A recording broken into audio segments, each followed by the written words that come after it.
morning and welcome back to the lecture series on performative gender and religions in South Asia. So, we are discussing Sanskrit dramaturgy and the rasa theory in the context of Bharat Muni's Natya Shastra.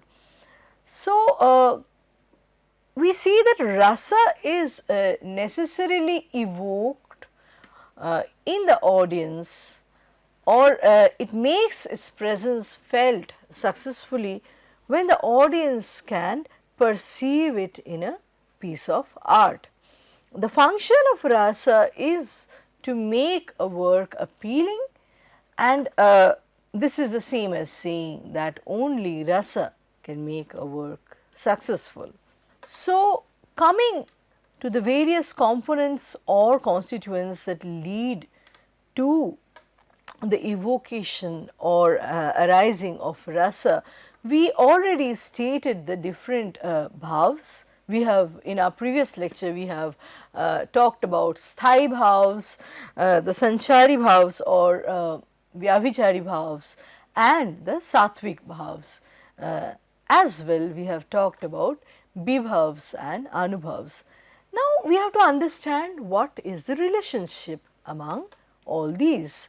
So, Bharat Muni says the following in Natya Shastra: Vibhava anubhav vyabhichari samyogat ras nispatti, which means that out of the combination or blending samyog of the determinants or cause referring to vibhav, the consequence or effects referring to anubhav, and the transitory mental states or mental status referring to vyabhichari, the birth of emotion or rasa takes place.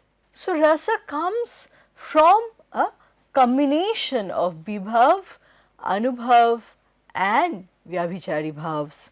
A little later in this same verse, Bharat Muni would say that the permanent emotions or sthayi bhavs attain the status of rasas when they are accompanied or upagata by the various bhavs.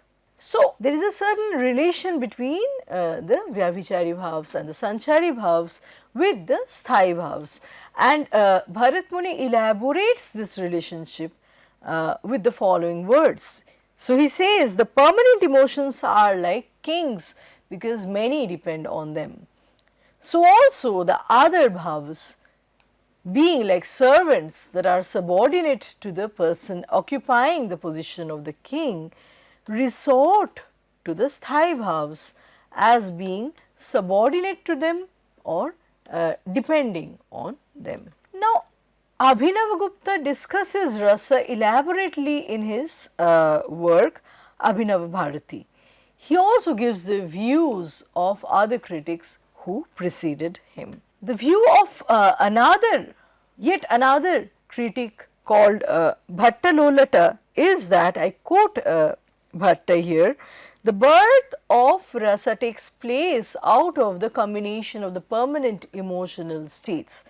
More precisely, the determinants or vibhavas are the cause of the birth of a feeling which constitutes the permanent states of mind. Thus, according to Lolata, feelings are generated by the vibhavas, and these feelings, when they persist in a text, become the sthayi bhavas. Therefore, rasa can be understood as a permanent state. According to the thesis or the proposition made by Lolata, rasa is a permanent state intensified by determinants, consequence and so on. A critic called Sankoka would not agree with what Lolata has to say. According to Sankoka, rasa is simply a permanent state of mind, and more precisely it is the reproduction of the permanent state of mind proper to the person, the individual who experiences it. So, this reproduced mental state in the actor or the stage is perceived by the audience through or in the form of bhävas, anubhävas and sanchari bhavas. So, ras or rasas are made up of permanent feelings. They are emotions that are as long staying or long lasting as human memory. Bharat in Natya Shastra classifies dramatic content on the basis of emotions, and he lists 8 rasa here. Let us take a look at the different rasas that are evoked through the different bhavas. There are 8 rasas corresponding with or concomitant with the 8 bhava.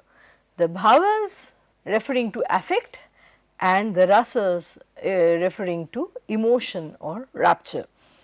First bhava or affect is pleasure or rati, which arouses the emotion of erotic or shringar. Then we have the affect of laugh, hasa, which arouses the emotion of comic or laughter, hasya. Next we have the affect of anger or krodha, which whose concomitant emotion is rage, rodra. Next we have the affect of soka, sorrow, whose concomitant emotion is compassion or karuna. Next we have the affect of jugupsa, jugupsa referring to disgust, and its concomitant emotion is disgusting or bibhatsa. Following that we have the affect of fear or bhaya, whose concomitant emotion is terrifying, bhayanak. Then we have perseverance, utsaha, whose concomitant emotion aroused is heroic valor, veera. And then we have amazement, vishmaya, whose concomitant emotion or rasa is adbhut or wonder. The last one, the 9th rasa, whose concomitant bhava were added, were appended by Abhinavagupta later on, is the Santi Rasa. The Santi Rasa which emerges from the affect of Santa. So, all these rasas coming under a common class have a point of commonality. They all have some emotional content, and yet they also have their points of departures or differences on the basis of which they establish their own identities. These differences are actually the ways in which these various emotions or rasas are manifested. The actors and dancers, the performers, are taught the various facial characteristics of the 9 emotions in order to be able to create an exaggerated, a hyperbolic expression and invoke emotion in the audience. Natya Shastra emphasizes that the object and objective of art is pleasure. There is no doubt that art can be didactic or full of philosophical speculations. However, all of it, these messages coming through art or the speculations, philosophical meanings coming out of art must come through a medium that is also pleasurable at once. So, in Natya Shastra, Bharat justifies the act of dancing. Why? Simply because it it renders pleasure. In another instance, Natya Shastra tells the story of how a fight follows when the demons are shown in a bad light. So, no one should be hurt, that is at the root or at the that forms the basic premises of Bharat Muni's Natya Shastra. The idea of art is to not hurt anyone it should please all, right. So, tragedy we have to understand here, and we will elaborate more on this concept in our ensuing lectures. The fact that tragedy is an unknown concept in Sanskrit dramaturgy. All Sanskrit artworks always end in happy union. Union is the goal, pleasure is the goal. Even Aristotle we find is somewhat unwillingly acknowledging this fact. So, Aristotle says, I quote, it is also natural for all to delight in works of imitation, unquote. So, it is natural to be delighted. Art of work should evoke delight, pleasure. That is its chief aim.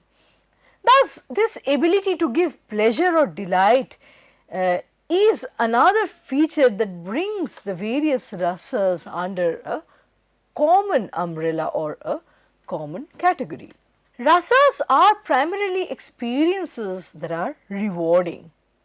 Though all the rasas are in the end and at their heart pleasurable, the emotive contents behind these pleasures are very many. They are very different from one another. So, the end goal is pleasure. However, how we arrive at this goal through different rasas are different.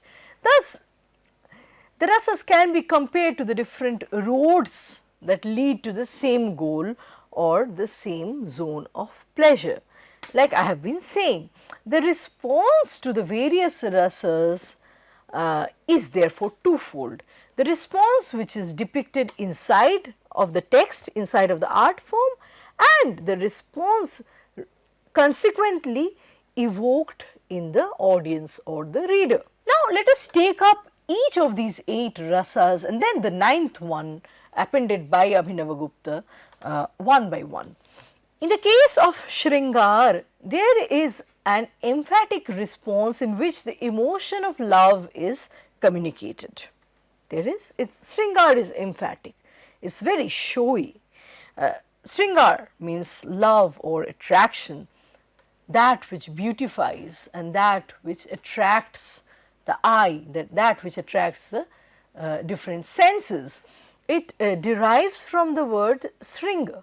Shringa, which means horn, point or a summit, an apex. It could be the peak of a mountain and it represents a peak experience of consummation. Consummation in terms of romantic love, beauty or creativity.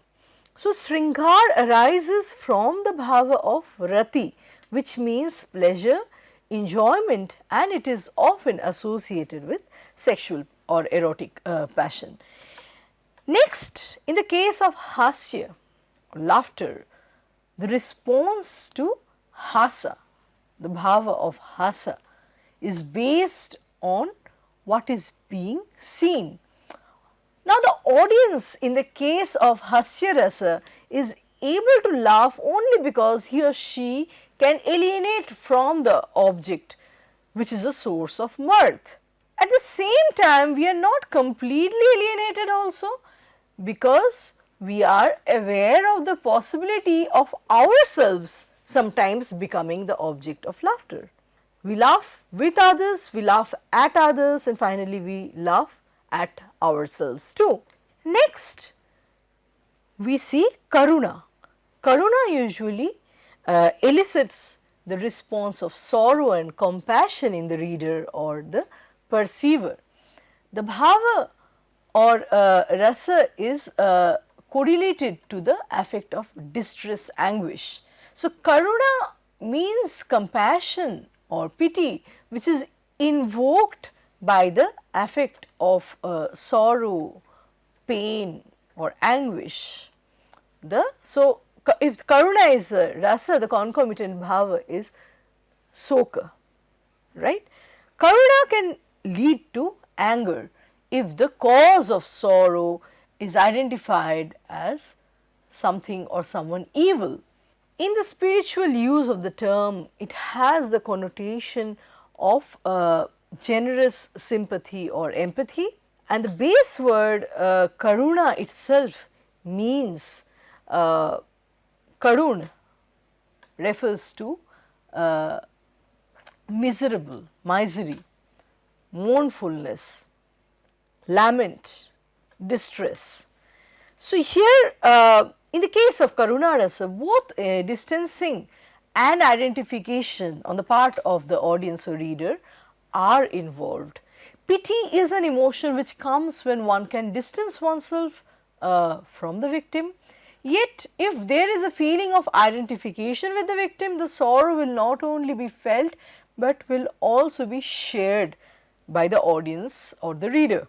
Next, we are going to talk about Adbhut. Adbhut meaning wonder, amazement and surprise. Adbhut correlates to the affect of surprise, startle or vishwe. So, Adbhut is a rasa where amazing or surprisingly delightful events may occur. Here both within the text and without the text, in the case of the reader, there will be a response of amazement, awe and sometimes delight. Amazement is also shown when one is incapable of doing something and one is looking at or inspecting an object of amazement. One is looking or inspecting, detecting an object of amazement from a certain distance. This kind of detection or inspection arouses amazement, right. Surprise, startle or vishmay creates an immediate redirection of our attention.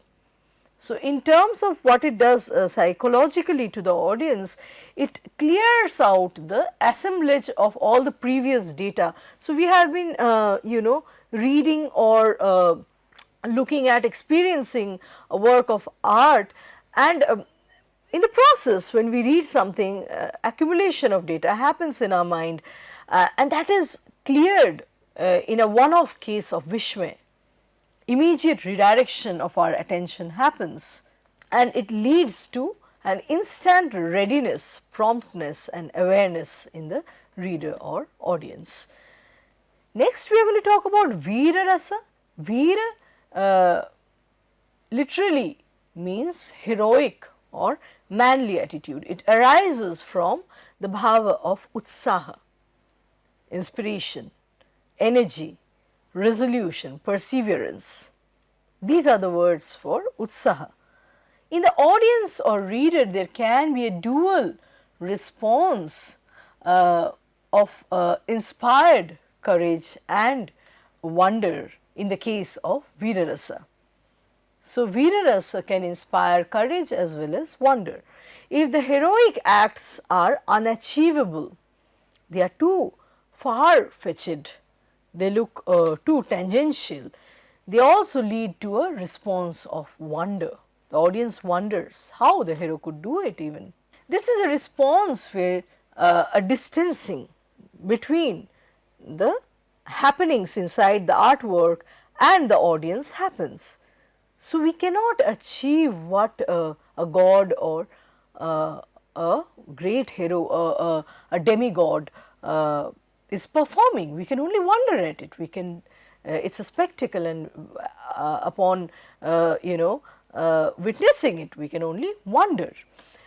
But if the heroism of a common man is depicted, someone with whom the audience can immediately identify, then both sympathy and identity or identification will operate simultaneously. There is an identification, and when we can identify with the hero, there is a natural sympathy, a natural bonding with the stage, with the ongoings on the stage. Thus, here is the possibility of inspired courage. Next, we are going to talk about Raudra. Raudra is a rasa which depicts fury, death and devastation. It is directly correlated with the affect or bhava of Krodha, the bhav of krodha evokes Rodra, right. So, if one is involved in the perception of fury, he will respond with bewilderment. But at the end of fury, the courage to avenge some kind of injustice, as well as fear, disgust or sorrow can also arise. What happens at the end of anger? Anger swiftly transitions to fear, it could transition to disgust at the discovery or revelation of some kind of truth, or anger could very swiftly transition to sorrow. So, Rodra Rasa can be seen from a position of distance. However, if the cause of Rodra or fury is some kind of injustice, then a sense of indignation happens within the audience or the reader. Then there is automatically a sympathetic response of anger in the audience. Similar to Rodra, in the case of bhävas rasa, the disgust generated may be manifested both within the text and outside of the text within the reader, in the mind of the reader. So, the affect or bhava in this case, in the case of bhävas, is jugupsa. Jugupsa referring to disgust, aversion, detest related to some kind of gustatory system. So, jugupsa also has got to do with a bitterness in our taste inside our mouth, as if something tastes repugnant, and this is how the performers who are doing abhinay are taught to express jugupsa or the bhävas, as if they have something bitter or disgusting in their mouth. The expression will happen likewise. Since disgust comes from some kind of disorder or incomprehension, it can only come from a sense of alienation, a quick and spontaneous distancing of oneself from what one finds as disgusting. In bhayanak rasa, though the perception of the terrifying comes from a sense of alienation, the response need not always be that of bhaya or fear. So, whatever is bhayanak, the first reaction is to distance oneself from that. However, the concomitant bhav may always not be bhaya or fear. In the reader, the response can be that of fear or sadness, and also that of retribution. So, revenge. This depends on the nature of the bhayanak object, the object that is subjected to fear or cause fear. If one can alienate oneself from the victim of terror, let us say a villain or a bad man, then the response will not be that of fear or sorrow, but one can still perceive the terrifying element. If the victim is a man with whom one can sympathize, then the response will be that of sorrow. And if one can identify oneself with this victim, then the fear could also be directed onto one's own self. So, the audience might even feel a fear of himself. Next and the last rasa is the Śanta Rasa, the Śanta Rasa. It was a later addition by Abhinavagupta, although Abhinavagupta himself suggests that Bharat Muni was aware of its possibilities. For instance, he quotes from Natya Shastra, where Bharat Muni says, people devoid of passion take delight in moksha. The concept of moksha itself has the Śanta Rasa at its heart. Moksha is the state of bliss, ethereal bliss, when there is no distinction between joy and sorrow. Both are one and the same, where one has transcended the world of binaries and that of worldly desires. So, Shanta refers to a pacific state. It means to be peaceful, tranquil and contented. It is associated with the affect of Shanta, Shanta bhav, right? It is associated with the affect or bhav of Shanta, tranquil joy, peaceable joy.